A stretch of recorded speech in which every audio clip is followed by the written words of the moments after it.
So I'm a Muslim, I'm a revert Muslim. I reverted to Islam about 13 months ago, and I want to tell you the story today of why I chose to revert to Islam. A little over a year ago, I had been traveling around the world country to country with a business partner of mine at the time.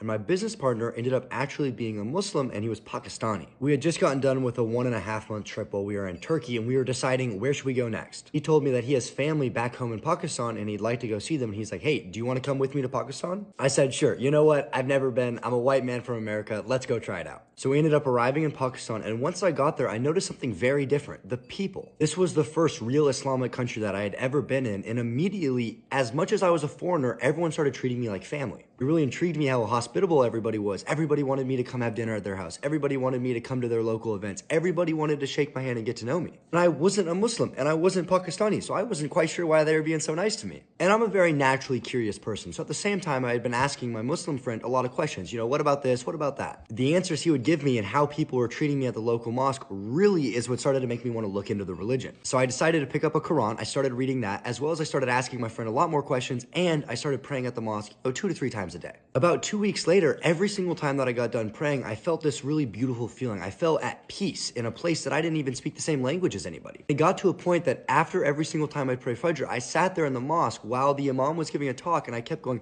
I want to take my Shahada. Like, I want to do it. I want to become a Muslim. But I was so scared, and I didn't do it for like 2 weeks. Every single day I said, okay, today's the day I'm going to take my Shahada. And then right as I was going to do it, I kind of wussed out. I didn't end up doing it, and I went home. Now, one day after not taking my Shahada again, even though I wanted to, I went home, I left the mosque, and I started taking the elevator up to our house. Right as I got to the top, the elevator shut down and all of the power in the entire building went off. So I was stuck there in the dark, and the first thing that came to my mind of what I should start doing is making salah. So all I did for 15 minutes was just pray. I was like, well, I've got the open time. I might as well just start doing it. I was praying for guidance. I was praying for signs. I was praying for protection. And then right as I got done praying, I noticed that even though the power was off, the elevator door would still open. And I noticed this whole time when I thought I was stuck in here, I wasn't even stuck in the elevator. My mind went, there's no way that for 2 weeks I've been wanting to take my Shahada. Right after saying I'm gonna do it, the whole power goes off. I think I'm stuck in the elevator, and the first thing that I go do is make salah, and I didn't even have to. I could have left the entire time. I was like, okay, I'm gonna go inside, I'm gonna go onto YouTube, I'm gonna look up how do you take your Shahada, and I'm doing it right now.